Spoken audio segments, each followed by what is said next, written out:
Well, hey, sir, West House Halle. Welcome back to the Frithstead Fireside, Sedish podcast. Well, January's here. I feel it in the air. Can you? It's it's that time of year, that post-holiday shift. The the lights are down, the gatherings are over, leftovers are gone, hungover from the holiday overeating, and we're back to getting up early, going to work, just dealing with the grind of life. The tis the season, as it will, is over. We're back to the ordinary. But of course, I know many of us here don't celebrate, Christmas, but many of us do. It's fun.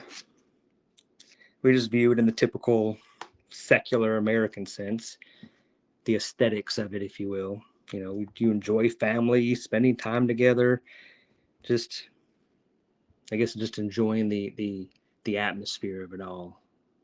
For most of us, it's not, there's nothing religious about it. It's just fun. And I definitely support, quote unquote holidays, if you just view it as and just fun. It's like Thanksgiving. There's nothing religious about it. It's just a good time. Though our big holiday, Yule, that's coming up in a couple weeks. So that keeps us feeling excited, the building up. Not too much longer. Midwinter is upon us, often unspoken, not talked about much, but the wild hunt is here, with Woden leading the procession and Frigg bringing fertility and prosperity. The gods, the elves, the Einherjar are all accompanying them.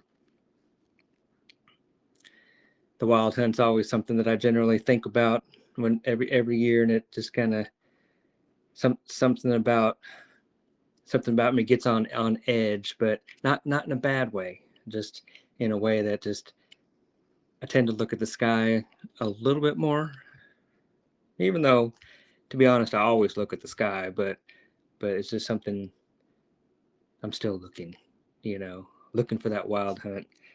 But from what they have always said about it, not sure if I ever actually want to see it.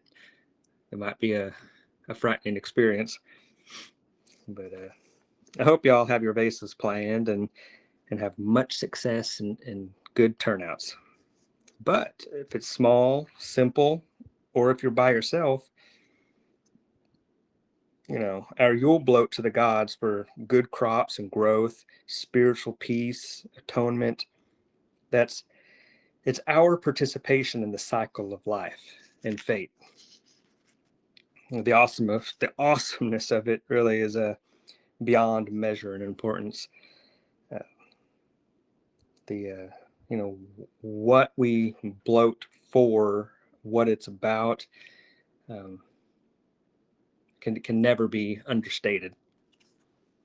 But secular and religious, this time of year is busy. And no matter how busy it gets, it can still be a good time.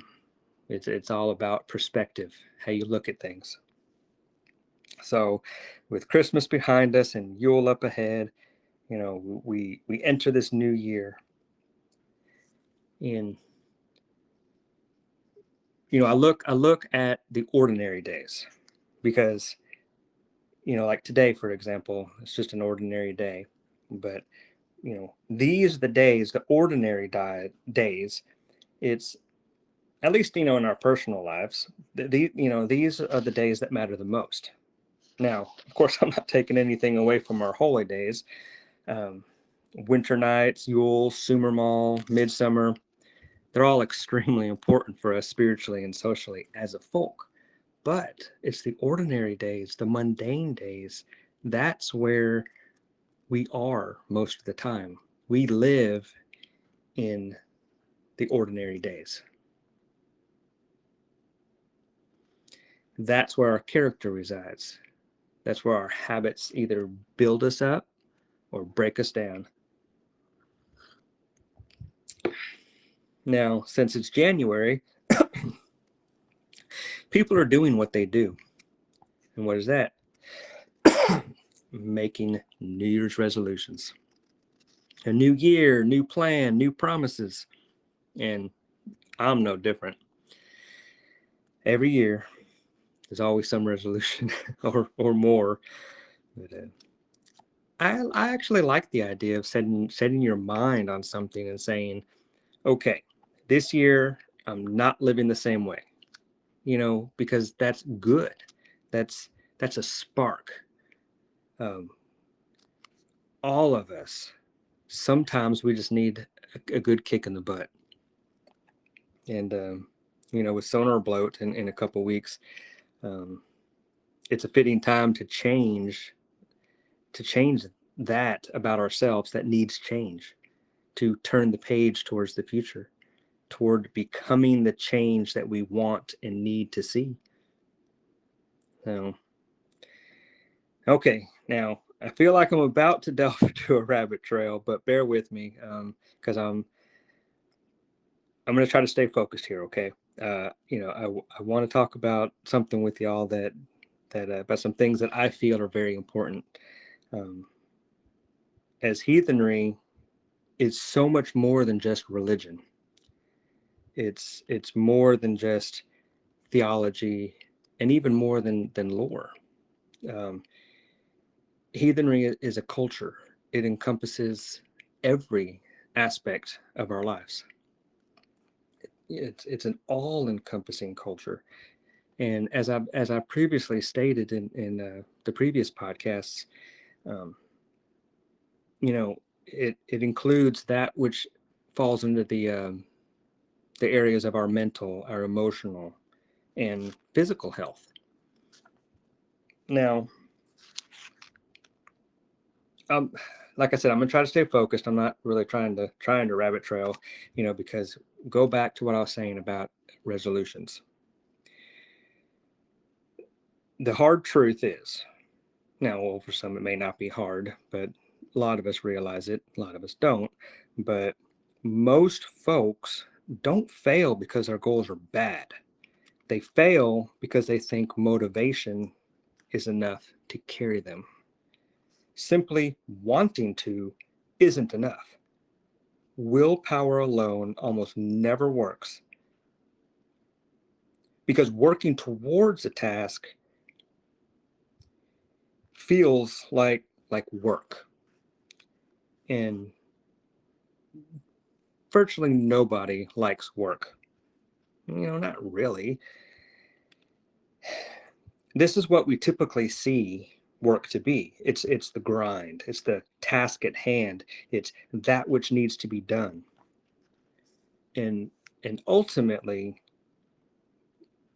what we're talking about here is, with resolutions and the being motivated and the success, it's about dopamine. It's about how your brain decides what's worth the effort. Dopamine isn't just pleasure. Okay, it's not just that makes you just, ooh, I feel good. It's the signal that marks something as valuable and then pushes you to pursue it. When the payoff, the reward, is immediate and clear, dopamine reinforces behavior. And this happens on a subconscious level.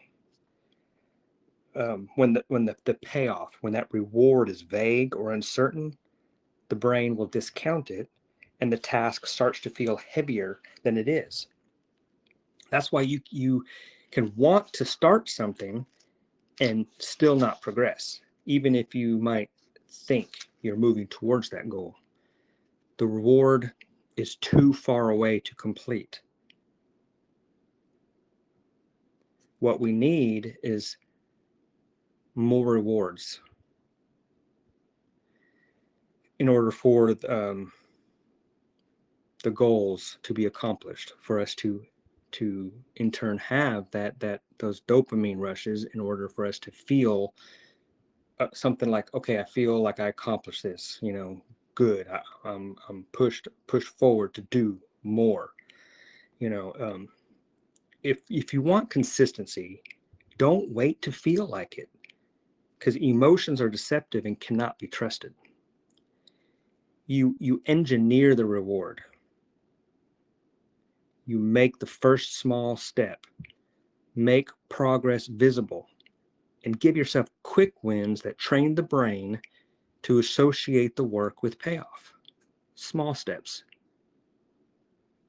Don't look at the big goal of the end, the finish line. Just look at each step. And if you take the one step, have the understanding that that is a success in and of itself. You did good. Like any big task, break everything down into the small chunks and focus on those. One step at a time, one smaller goal at a time. Because each step, each small goal achieved brings you that much closer to the larger goal. A problem we all seem to face, and I want to slow down just a little bit on this because I want you to hear me what I'm about to say. A problem that we all seem to face is that we overestimate what we can do in the short term, but we underestimate what we can do in the long term. You got that? That it's a simple but a profound statement.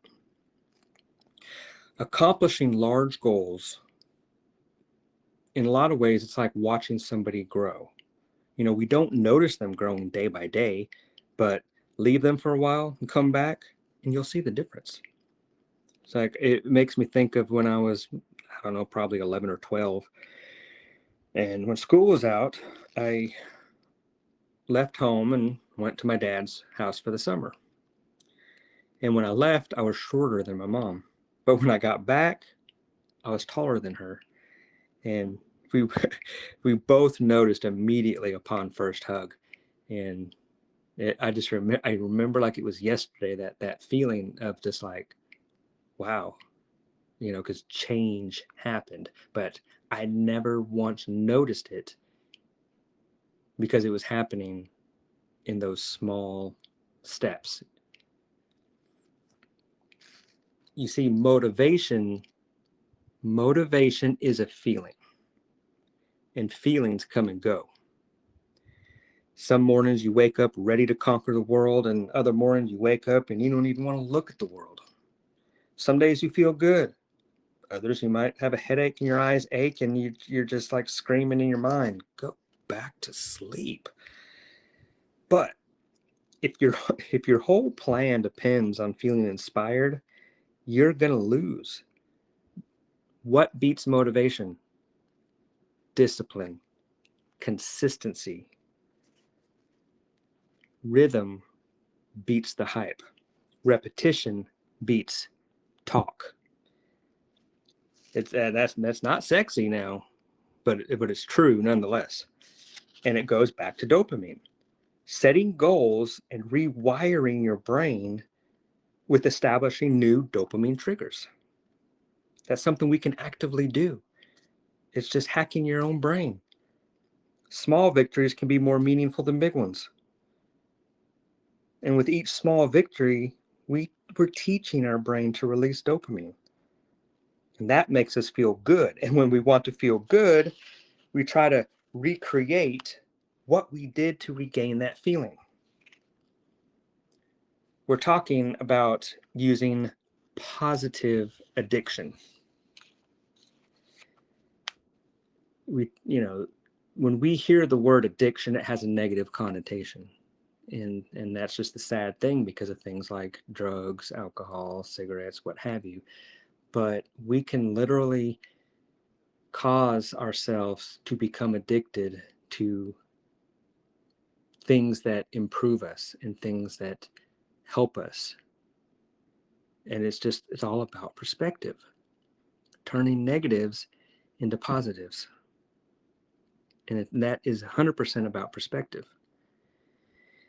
You see, if we only focus on the big goals, all right, then too much time passes with us trying to get there and we lack those victories.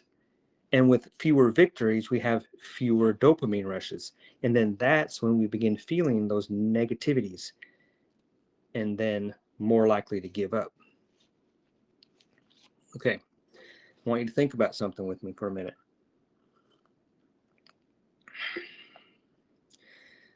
Most people don't realize how much their day is on autopilot.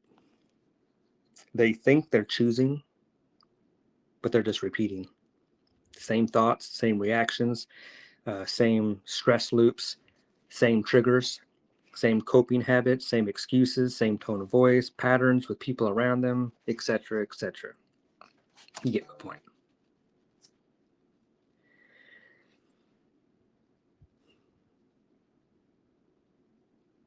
But they wonder why life doesn't change. Well, it's because you keep showing up as the same person day after day. The same inner pattern keeps producing the same outer results. That's the definition of insanity, is it not? Just doing the same thing over and over again, but expecting different results. So, when we talk about changing your life, right? You want to change your life, right? We all do, in some areas, big areas, small areas, I don't start with some grand vision, big, huge, fantasy. I start with this. What are you thinking? What are you feeling? What are you thinking and feeling most of the time? Because that's your state of being. That's the world that you're living in. And your body learns that that state is your home. That is your safe space. So even if it's not optimal to your survival, your brain will be trained and your body will follow suit to fit that pattern. Why? Because it formed a habit, and habits are comfortable. And that's why people can continue to do the same things over and over again and expect different results or want different results, but things don't change because they're not changing the programming. We have to rewire our brain. We have to change our programming. If you live in stress long enough, your body actually starts to crave it. You get hooked on it. Your body feels that sense of urgency. You can be hooked on anger, hooked on anxiety, on drama, and all the while that you're hooked on these negativities, you could be thinking, I don't want this. What can I do to change? Man, this sucks. Why? What's going on? And it goes back to the rewiring of your brain. Now, negativity is important because negativity will cease to feel negative to you because that's all you know. Then when peace or love or positivity comes your way, it'll feel strange and you'll reject it because your system isn't used to it. And that's one of the things that is sadly true in this life of ours, that is unrecognizable to most people. We all think we know how to do this, that, or the other, but the reality is we don't. We only do as much as we are capable of understanding. And in a lot of areas, we need to be taught. And even like with love, for example, we need to be taught how to love others. We need to be taught how to love ourselves, the giving and the receiving. And these are those things that are honest and true, but we don't talk about. And that's why I'm bringing it up, because I do feel that it's important. Because again, heathenry is more than just religion, theology, lore. If we are not bettering ourselves, then what good are we going to be out there, trying to live the faith or promote the faith?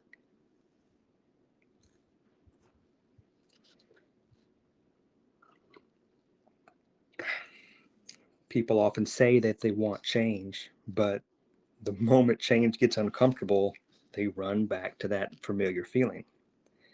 They'd rather live in what they hate because it's familiar rather than step into what they want because it's the unknown and unfamiliar. It's out of their comfort zone, right? And it's not because they're stupid, not at all. It's because as I've said, the body and the mind get trained. They remember and resist being retrained. But anyway, there is good news, okay? Positivity. I want to be positive tonight. That's my main goal in life is to try to be positive, to take negatives and look at the perspective and how do we make it positive, because there's always a positive perspective that can be looked at every negative. You know, you can retrain your brain. You can change your baseline. You can stop being dragged around by your own impulses, but it takes awareness, introspection, and a lot of practice. The conscious can rewire the subconscious. It just takes time and effort. It starts with a simple thing that sounds too simple, to be honest, like just catching yourself. Okay, what does catching yourself mean?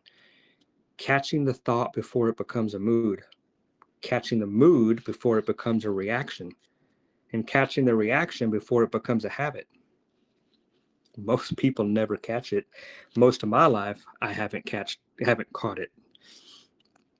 But they just live inside of it. They become it. They identify with it, and they say things like, "That's just how I am." But I say no. It's a cop out. And that may sound harsh, but I'm just, I'm not showing, unlove. I'm just telling the truth, because that's what's been practiced. That's what we've conditioned ourselves to be by being in that vicious cycle, that loop, if you will. But you have thoughts, but that doesn't mean you are your thoughts. You feel emotions, but you are not your emotions. You're their witness, and you have the power and ability to choose what wolf you'll feed and which wolf you'll starve. That's power, and that is the beginning of self-rule. Now, some folks here, they hear that, and they think it means suppressing everything. Like you're supposed to become a stone. That's not what I mean, We're human. We're going to feel grief, anger, fear, frustration. That's all part of life. That's normal. The issue is not feeling. It's not it's not the emotions. The issue is dwelling. The issue is looping. The issue is building a home inside the worst part of your mind and then calling that reality, calling that familiar, calling that home.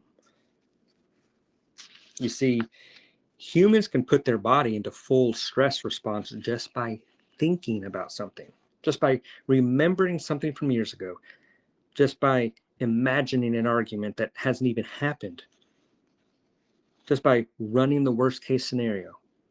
And the body doesn't know the difference. Your body responds chemically as if it's a real threat, that it's in the room right now.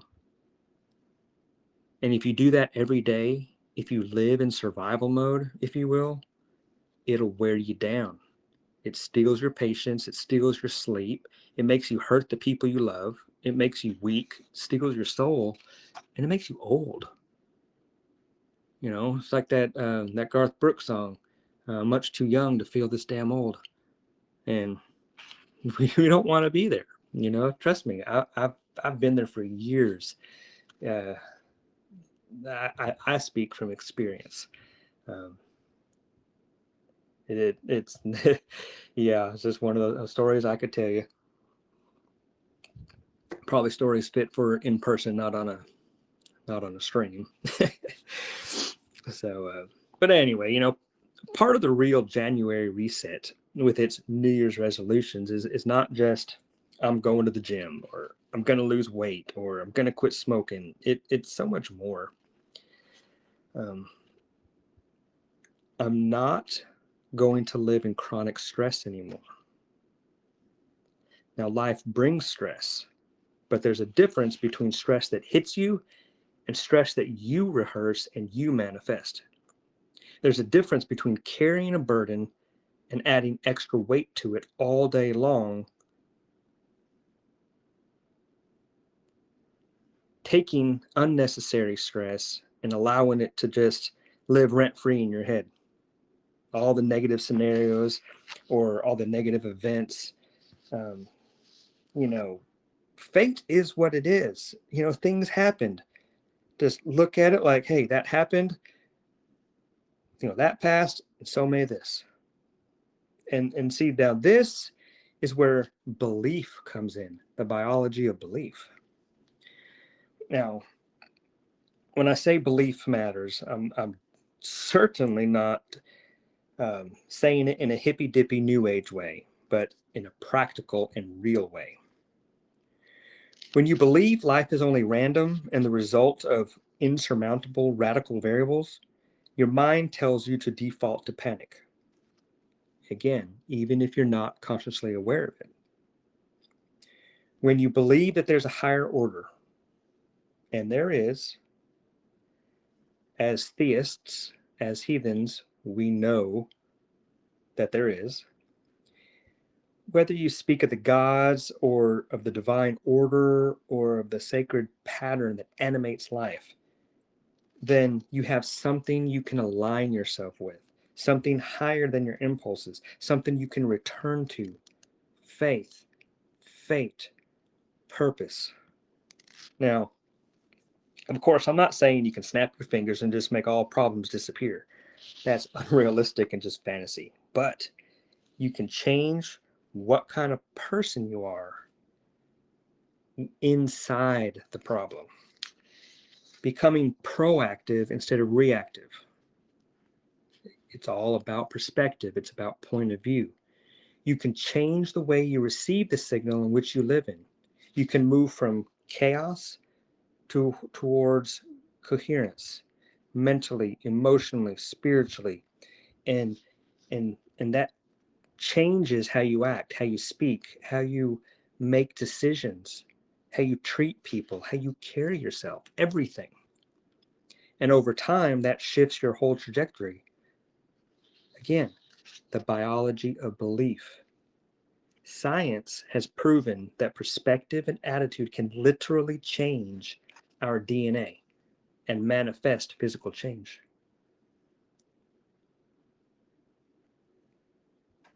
It's like the placebo effect. It's a real thing. If you firmly believe in something, change will be a result. And what I've been talking about tonight is how we can learn how to direct that change, harness it, steer it, if you will.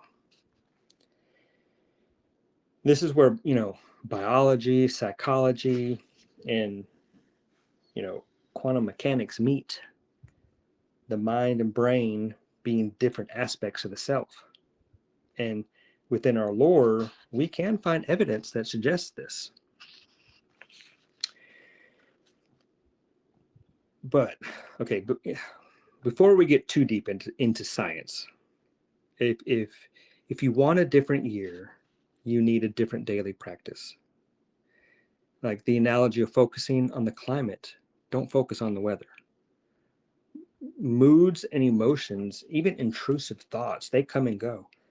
But through sustained actions, for repeated actions become habit, and habit becomes normalized routine, which in turn becomes lifestyle. And lifestyle affects every aspect of your life, whether good or for ill. And that's it. Not a different mood, not a different promise, a different practice. But, practice doesn't have to be complicated. One of the most powerful things you can do to start your day without letting the outside world take your mind. Don't look at your phone or computer for at least an hour after you wake up. You don't wake up and instantly flood yourself with news, messages, arguments, internet noise. And when you do, get some blue light glasses. It softens the effects on your eyes and calms the brain, helps you sleep better at night. Just take a few minutes and decide, who are you going to be today? Not what are you going to get done. Perspective, it's all on how you look at things. Okay, so ask yourself,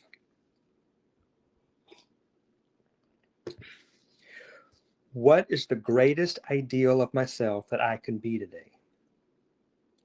Can I be my idealized future self? Then we have to be honest with ourselves. What thoughts are we going to refuse to indulge? What behaviors are we going to refuse to act out? What emotions are we not going to feed? And then on the other side, what qualities are we going to practice? Patience, courage, discipline, gratitude, being present in the moment, loyalty. You pick something real. And with those that I just kind of rambled off, personally, I strongly believe that gratitude is the most important. And why is that? Because when we feel gratitude, it's impossible to feel negativity. Gratitude is the ultimate positive feeling. It's the ultimate feeling of healing. And it helps. It really, really helps if you rehearse it. And of course, not in some goofy way like you see in the movies or whatever, but, in practical ways. In the morning hours before you start the day, run your day in your mind for a minute, okay? Visualization. Picture the situation that usually sets you off. The coworker, the traffic, family, some temptation, whatever the stress may be.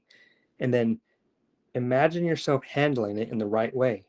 You're calm, you're clear-headed, you're firm in your actions, you're not reactive. You visualize this. And in doing this, you're training yourself and rewiring your brain. People think that change is a one-time decision, but it's not. It's a process. And in order to succeed, we must commit ourselves to the process, working diligently, but yet always having patience. Now at night, before sleep, we do the same thing, but in reverse. You look back and you ask, where did I hold the line? Where did I make a mistake? Now, avoid the feelings of self-condemnation or hating on yourself, but be honest and don't make excuses. When you've gone through your day, end the day with something that you are grateful for. End it with gratitude. Life is not perfect, but gratitude pulls you out of the negativity cycle of playing the victim. And in today's world, that victim complex is just destroying everything. And so when you do these things and you visualize and you feel the gratitude and focus on it, it reminds you that you're alive, that you have agency, and that you have goodness in your life. And it reminds you that you're not finished. There's still more to do. It will then give you that dopamine rush that gives you the kick in the butt to continue forward. And I'll say this too. Gratitude is powerful because it changes your emotional baseline. It teaches your system to recognize good, not just to scan for threats. A mind trained only to scan for threats will eventually invent threats. And you'll start seeing enemies around every corner and under every rock. And we all know people like that. That's how anxiety grows. That's how sickness takes root.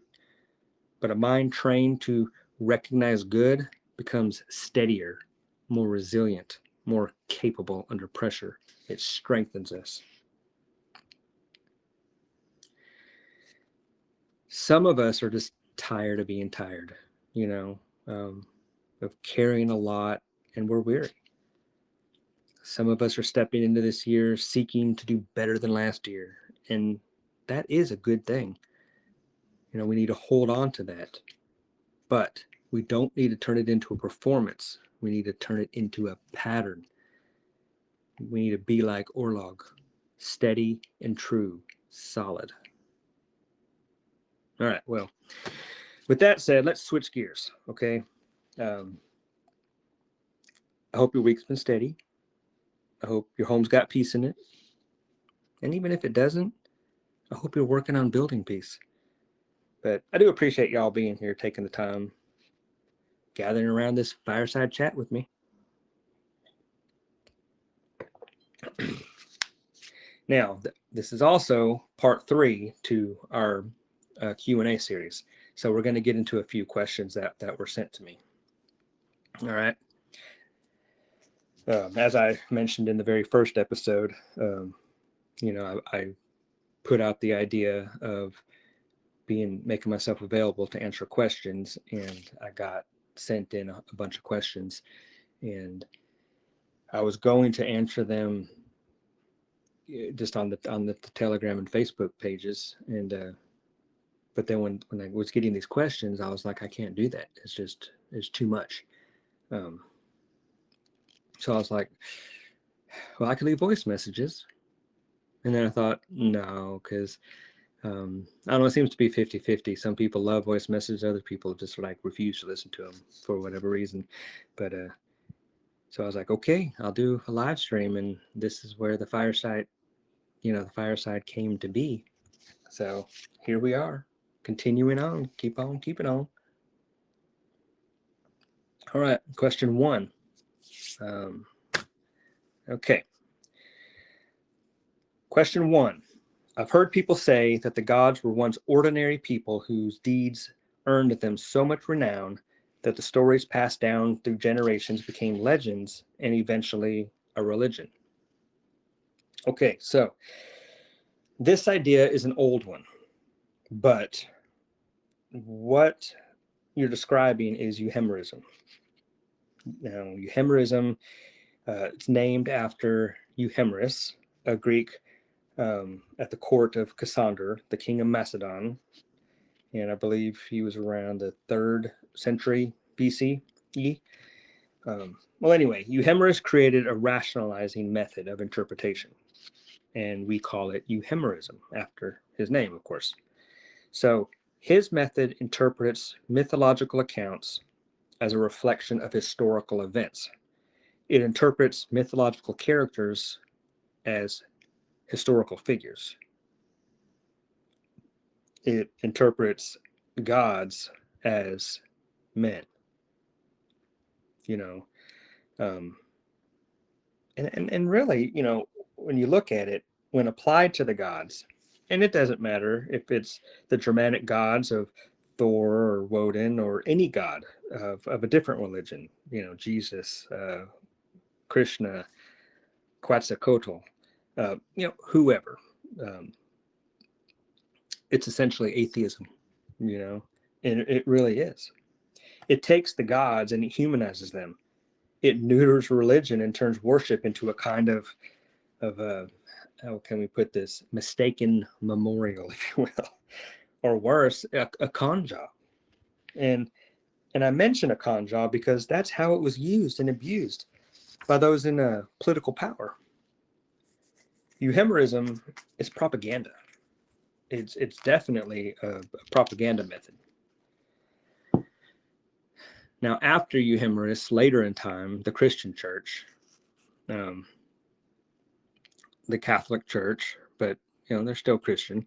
They used this propaganda to specifically target all religions that weren't this new religion that they were adopting. Well, that is Christianity.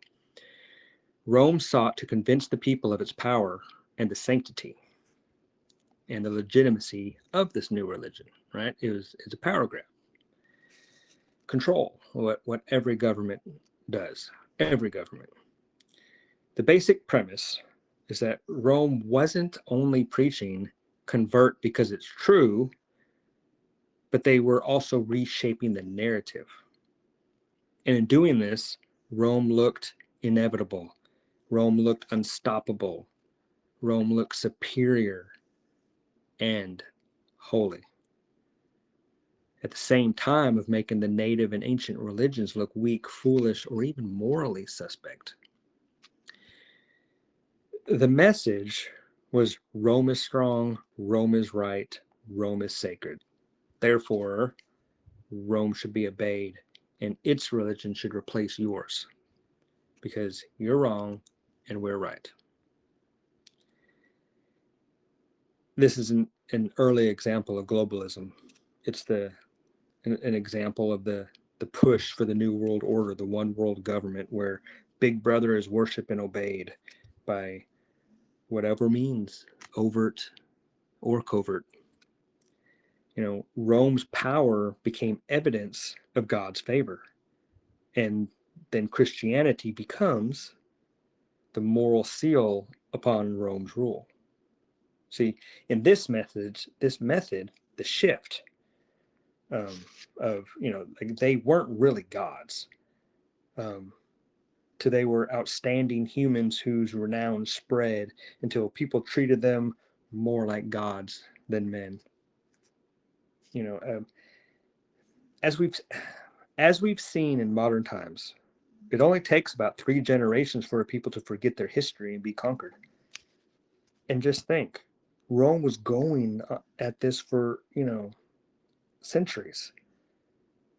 It's been a couple thousand years and this propaganda is still continuing. Just think of what it does to the minds of our folk generation after generation. You know, this step of placing doubt of the divine into a person's mind, it matters because once you accept it, the contest is over. You're no longer comparing religions. You're comparing a true religion against a human mistake. Then, then after that, the gods can easily be viewed as deceivers, as men who tricked others into worshiping them. Euhemerism is a psychological weapon implemented to shift the Overton window. Now, for those of you who don't know what the Overton window is, it refers to a range of topics and arguments that most people consider acceptable, right, at any given time. Well, Euhemerism repackages the history of our folk in a way that makes our native ways in history look primitive, and the Roman Christian world look educated and legitimate. So really, that's the mechanism. Once you see it, you stop treating it like an innocent theory or idea, and you start seeing it for like what it is: targeted propaganda.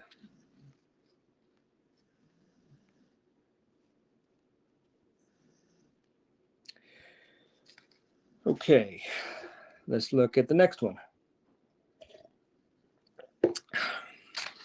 All right, question 2.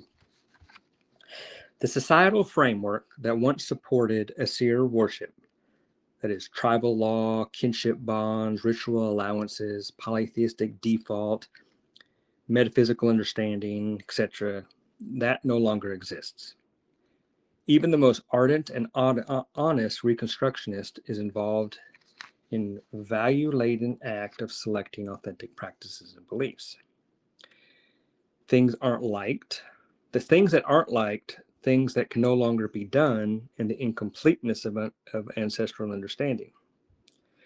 With that said, who determines what is heretical and what is condoned? Who is right and who is wrong? Who gets to draw the line? This is the perennial problem with any reconstruction, whether it be Protestant, Jews, or even Shintos. Okay, that was a long question. All right. So let's see. When people ask who decides what's heretical and what's condoned, right? What they're really asking is, where does authority live when the old world that carried that faith is gone, right? Okay, so yes, the tribal societal structure that once held the right steady was fractured. It then disappeared for a long time. But now, over the last century, it's emerging anew. It's having been reborn. In our modern world, within heathendom as a whole, yeah, we're still fractured, despite being in the third awakening.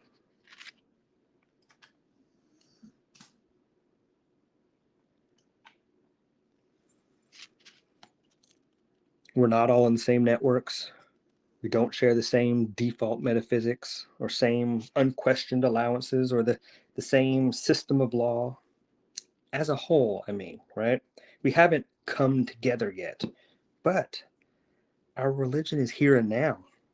And this is why the work of the Frithstead and the Neurona Society is so important, to get the message out there that we have what we need and that we're back after centuries of being pushed down, belittled, persecuted, and forgotten. But anyways, there's a danger, because if we're not careful, reconstruction can become invention, and then invention can slide toward a personality cult, which then invariably erases the faith, because then everyone can become their own authority. As I like to say, the Protestant effect.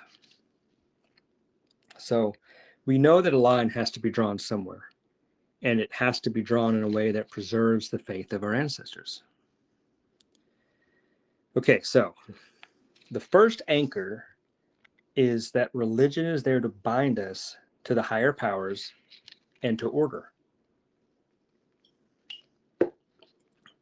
Religion isn't meant to be reshaped to fit our personal opinions. We can't just make things up or push away what we don't like or elevate anyone over the gods and the ancestors. The religion handed down to us by the gods that our ancestors lived and practiced, that is an authority over our personal views. The ways of our ancestors is a continuity that goes back to the gods themselves, and through our ancestors is our lawful inheritance and birthright. Heresy is not what offends someone. Heresy is the breaking of that continuity and replacing our inheritance with the self. Conversely, condoned is not what feels nice or sounds good, but it's what fits the inherited pattern that we get from the sources, or a necessary adaptation when needed, providing that that necessary adaptation doesn't contradict the pattern, right? There's an order to things. Always order, never chaos. The gods are of order, so must we be. Okay, so how do you keep that from being arbitrary? All right, let's get into this. We see an Indo-European pattern where ancestral custom carries shared authority over time, right? So the living stay bound to what the ancestors handed down. In the Greek sources, we have kata ta patria, and that matters because of what it means. Kata ta patria means according to ancestral custom. It shows up not only to approve normal practice, but also when laws to settle disputes. It serves to set the rules. So change happens through a public legal process, going back to the ancient customs, going back to the law, not going according to personal preference, right? So who draws the line? I don't. You don't. Not the guy with the big voice and a microphone. In a proper ancestral religion, the line is drawn by continuity and upheld by an educated and trained authority using a law assembly, or as we say, a thing, this authority is lawfully bound to the gods, the ancestral ways, and our law. And of course, at the thing, you have those who reside over the thing. You also have a law speaker. And the law speaker is just that, to make sure that everything is in line with the law. Now, we need to talk about folcsida. That's the Germanic way of saying the ancient custom, the kata to patria. Our folcsida is grounded in Heimdall. He's our divine culture bringer. He's also called Rig. So let me put it this way. The earliest foundations of authority, definitely not modern preference, but in a divine gift that carried through inherited forms. Folcsida is the worldview that passed down to us. It tells us the pattern of right living. Think of those 50-cent words, orthodoxy and orthopraxy. The way the folk were taught to order life, how to worship, and what our sense of duty is. And in this, it's expected of us to stay true with the ancestors by not turning everything into personal preference, which perverts what has always been. And, this is where Heimdall comes in, because in our lore, he isn't just a god that you mention in passing. He is our original culture bringer, the God who came and taught us what we needed to have a proper social order. So when we say folcsida, we're talking about a divine endowment, carried through these inherited forms. The gods give, the ancestors keep, and the living, us, we're stewards of this. We are not authors of this. So, okay, we're discussing the why behind authority, but the how is important as well, because even if everyone agrees that the standard is inherited and was kept by our ancestors, you're still going to get disputes. People are still going to disagree about what counts as faithful continuity, what counts as innovation, and what is actually supported by the record, right? And without a procedure to settle those differences, there is no religion. What we're left with are just various factions that are doing so many things that there's no coherence, no structure. There's just so much difference that meaning ceases to be. And most of this liberal world, it seems, believes that we have no culture, that our ancestors had no established societal structure, and definitely did not have a common religion. But that's 100% not true.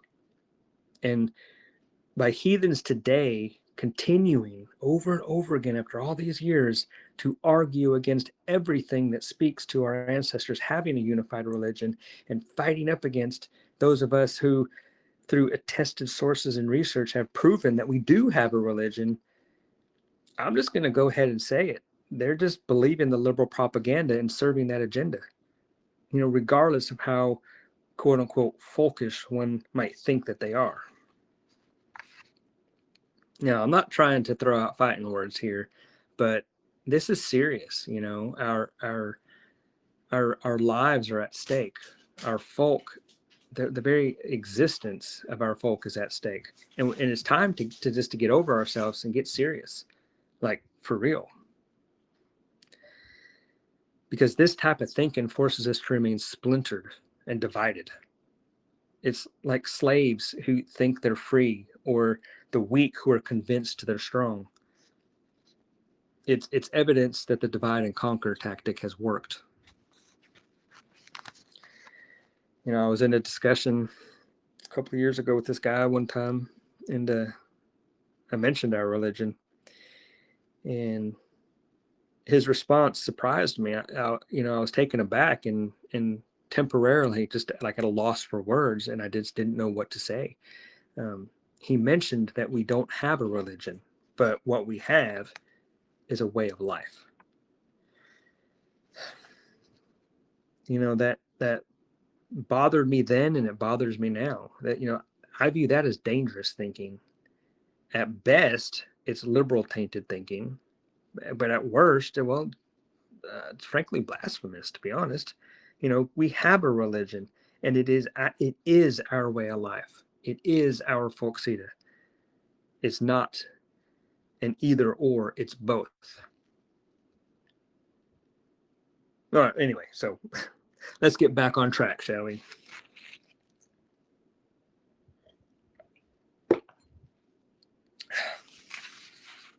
Law is not an optional add-on, right? It's something that at the heart of existence itself, it's at the heart of existence itself, Yeah, you could probably tell by my voice, I got a little worked up over there, but it's definitely not anger. It's just passion, and um, on a quick little side note, to be honest, I wish more of us were passionate and fought for this faith and fought for our folk more.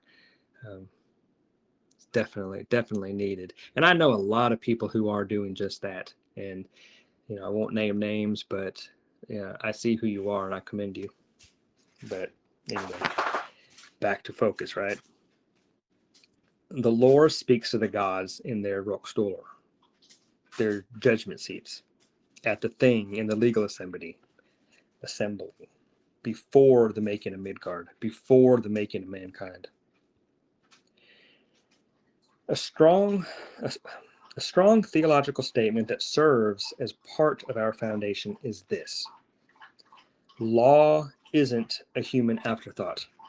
Law is part of cosmic structure.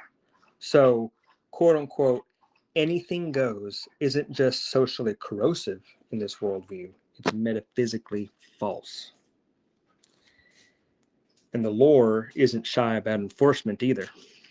It lists disturbing graves and desecrating sacred spaces just as serious as committing murder and adultery or the killing of a child.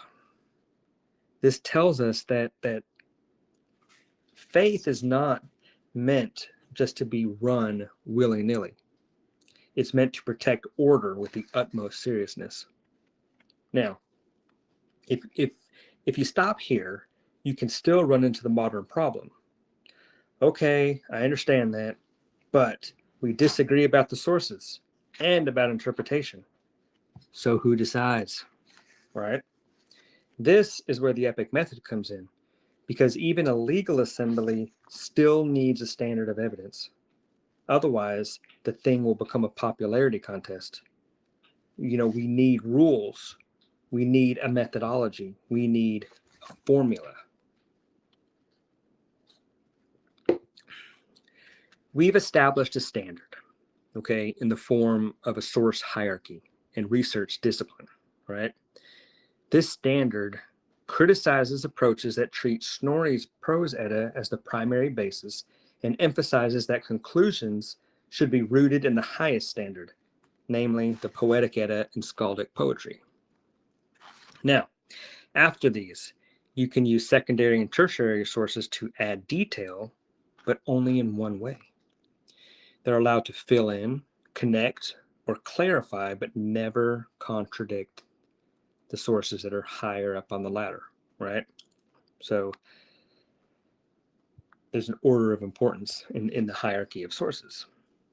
The epic method allows us to look for what we call lines of convergence, right? That is, drawing support between sources to better understand how the ancient religion was practiced, yet still insisting that nothing contradicts direct statements that are found in primary sources, and that no amount of theorizing can convince you to look away from the sources.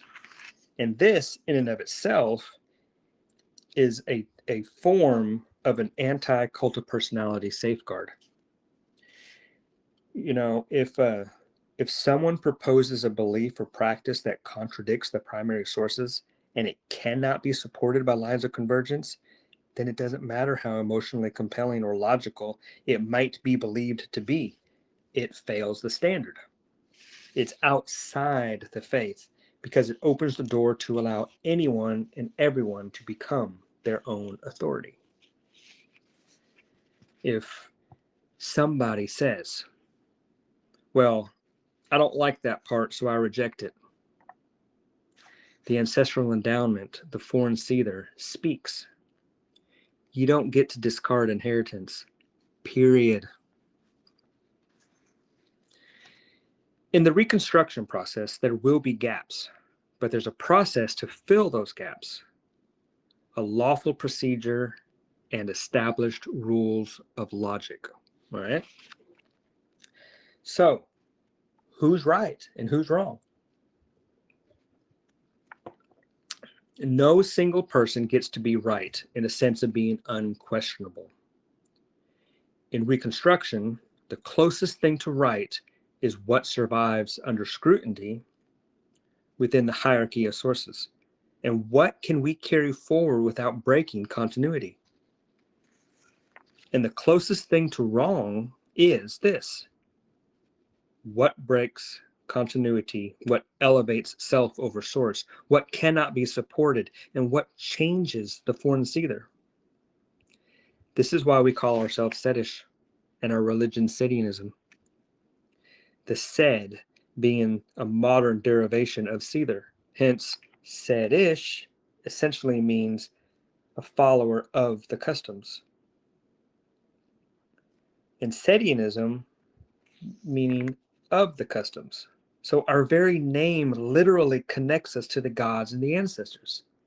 Traditional heathenry, the ancestral endowment. Now, does Sedianism have all the answers? No, because nothing's perfect.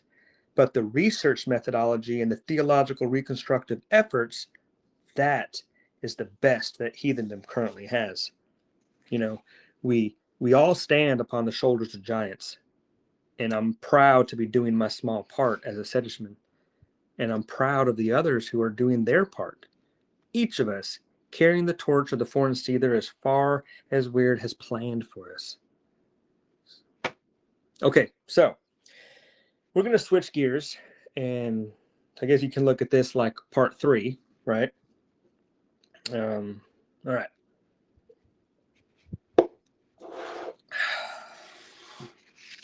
Get situated here. All right. As a last topic of discussion, we're going to end with discussing the Drengr. A Drengr is someone who's courageous and honorable, both valiant and gentle, being of noble character and having high standards. The mark of what and who a heathen should be. A true Sedishman. The guiding set of principles that we follow in our pursuit to become a Drengr, that's called Drengskapr. Or in English, if you prefer, Drengskapr. You know, these are things like loyalty, determination, courage, justice, generosity, honesty, composure, mercy, integrity, you know. Now, these ideals were popularized in the later chivalric traditions of the Middle Ages, like, you know, the classic knight in shining armor. But the origins of these traditions lie much, much deeper in the old heathen ways of the Germanic North. And upon examining the ancient texts, such as the Poetic Edda, or Saxo's Gesta Danorum, the Icelandic sagas, Heimskringla, among others, we can see Drengskapr emerge. But for tonight, let's look at duty, okay? Accept duty as your standard. All right, I'm going to close with discussing accept duty as your standard. Now, most people try to build a good life on feelings, motivation, confidence, popularity, income, but these are not foundations. The foundation is duty, the binding weight of your word, and the purpose is frith, right order and rightful bonds. When duty is your standard, you stop asking, what do I feel like doing? And you start asking, well, what's mine to carry? What must be protected? What is the right thing? Life certainly isn't neutral. Now, the thing about chaos is it doesn't always arrive as open disaster. It's not always a bull in the china closet. The time it comes quietly can be dressed as quote unquote normal. You see, chaos is impulse. I want it now. Chaos is appetite. Give me comfort and ask nothing of me. It's the easy lie that saves face, the convenient flake that dodges weight, the half-kept promise that does just enough to look decent while leaving the real burden on others. It's the casual I forgot, as if forgetfulness erases responsibility. Chaos is having no accountability or structure. Chaos doesn't need you to become the bad guy per se, only that you become unreliable or make other people's lives difficult, because unreliability spreads. A broken pledge weakens trust. A habit of flaking on people forces those other people to compensate. It's a pattern of excuses strains relationships, and this is how chaos grows. It doesn't always come in loudness or violence, but by slowly eroding the bonds that hold us together. Now, order is the opposite, but order isn't worshiping rules or being uptight. It's the steady choice to do what binds you when your feelings are trying to unbind you. It's truth when lying would be easier. It's showing up when you could disappear. It's staying on the path instead of veering off course. It's carrying your share without needing recognition because the duty is yours and your folk are yours. Order is being governed from within. One whose words hold true, whose mind can say no to appetite and impulse, and whose hands finish what has begun. And this is why duty matters so much. Duty as the price of belonging. I mean, you can't claim to be a friend or even untrustworthy if all you do is treat your promises as optional. A pledge is proven under pressure. When you're tired, when it costs you, when nobody's watching, when you could get away with cutting corners. Now, what about when we must break a pledge, right? Sometimes it's necessary because things do happen in life, right? But if we must, we should have enough built up credit from doing right and living honorably that those around us will give a pass. But we only get so many credits in life. But we have to remember that a pledge and an oath are not the same thing. Oaths, they're much, much higher. They're sacred vows that run deeper, much, much deeper. Whereas a pledge is more like a social contract. You give your word to say that you will do something, right? So when a pledge is broken, it's not the end of the world, but to pay the price of our commitments without complaining.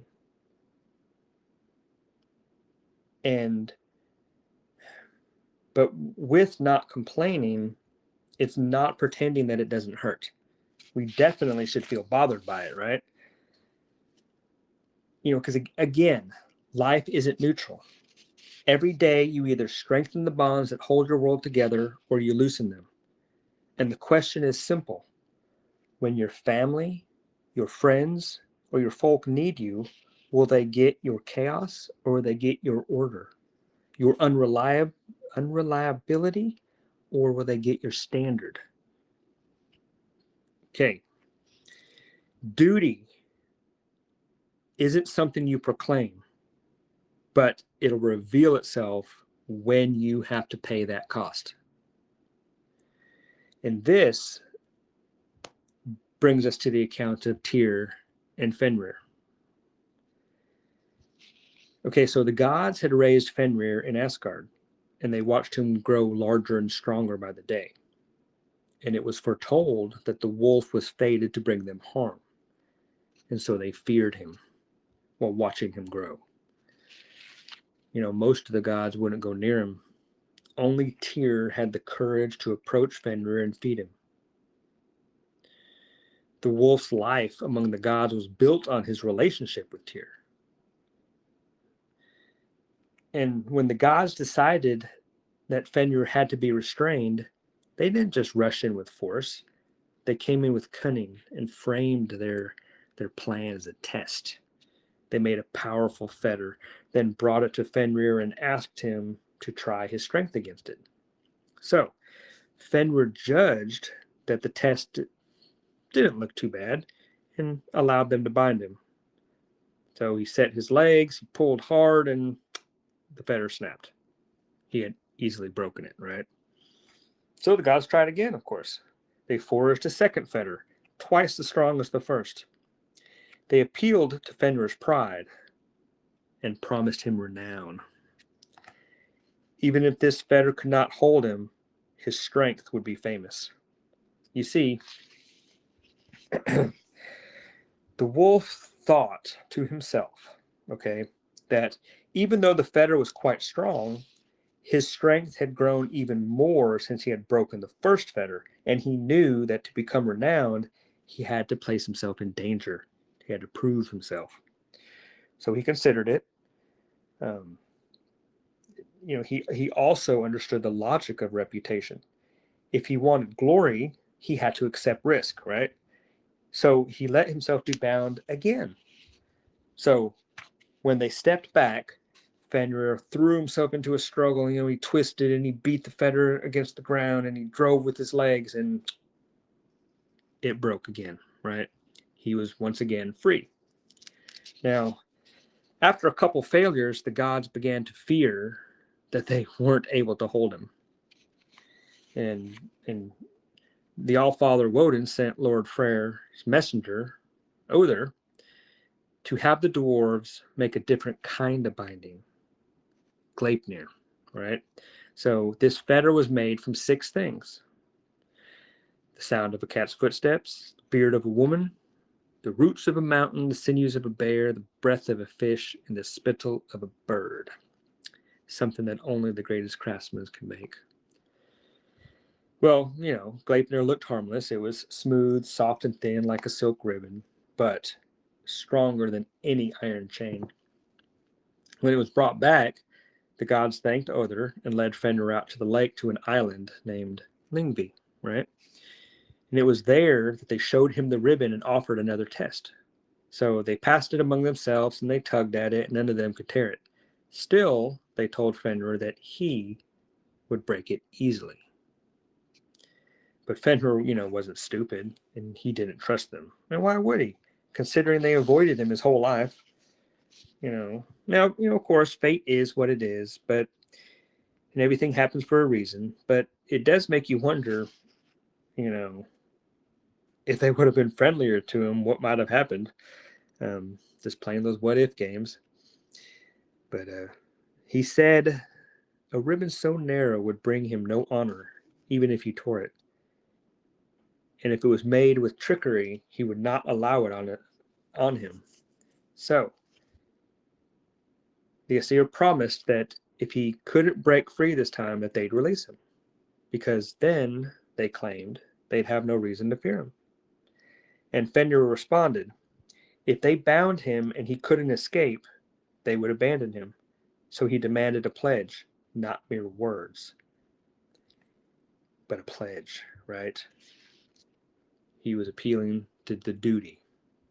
He demanded that they agree to the obligation of duty. Let one of them put a hand in his mouth as proof that there was no treachery. And of course, the gods looked at one another, full well understanding the cost, and no one agreed, right? That is until Tyr stepped in with courage and honor, duty bound to protect his folk. So he raised his hand and placed it in the wolf's mouth. And so Fenrir was bound with the fetter that we call Gleipnir. No matter how hard he strained, he fought to break it. Gleipnir only tightened and hardened. The more he fought, the stronger it became. And when Fenrir, realizing that he had been trapped, he bit down and took that pledged hand. And duty revealed itself when the time to pay that cost came. That's when duty reveals itself, when we have to pay the cost. To make the binding final, the Asir secured the loose end of Gleipnir and threaded it through a large stone, securing it deep in the earth. Naturally, Fenrir tried to attack them, so they forced a sword in his mouth, wedging his jaw open with the hilt in the lower gums and the blade against the upper. He growled, he was mad, and, spit drooling from his mouth, but he was bound. For us, what's the lesson of this? Now, there are many, to be sure. But first, don't give your word lightly. A pledge, a promise, giving your word, it's not a small thing. Our word is like a thread in our daily lives. Whether we're helping a friend, showing up when we say we will, doing what we said we'd do, these threads become our name, our reputation, and our reputation becomes our legacy. And our legacy is the only thing that can live forever on this earth, in the minds and memories of our descendants and folk. It's our legacy.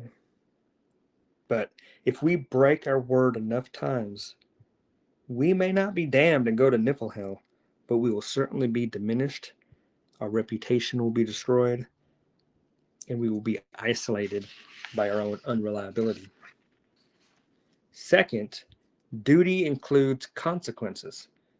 Tyr isn't remembered because everything went well. He's remembered because the price was paid. When duty was proved and the cost arrived, that's what he's remembered for. Third, don't be the first to break the bonds that hold you and your kin and kith, your family, your friends together. This is duty, staying loyal in the minor things so that your loyalty can be real in the serious times. So if we want the Drengr truth, take this. Let duty be your standard. Choose carefully what you'll carry. Stay loyal, strengthen Frith, and when fate draws us, be the kind of person whose words hold true. And in that, we're going to conclude this episode, going on for about an hour, 20 minutes now. Hey, our task is simple. Meet life with courage, honor, and good intentions. And remember, we'd bith fullerad swa gatha heo swa heo shall. Fate is fully fixed and she goes ever as she shall. So until next time, stay strong, stay true, and hold fast to your faith, your kin, and your folk. Hail the gods, hail the folk, hail the ancestors, and hail the Frithstead. And I'll see you on the next one. Have a good one.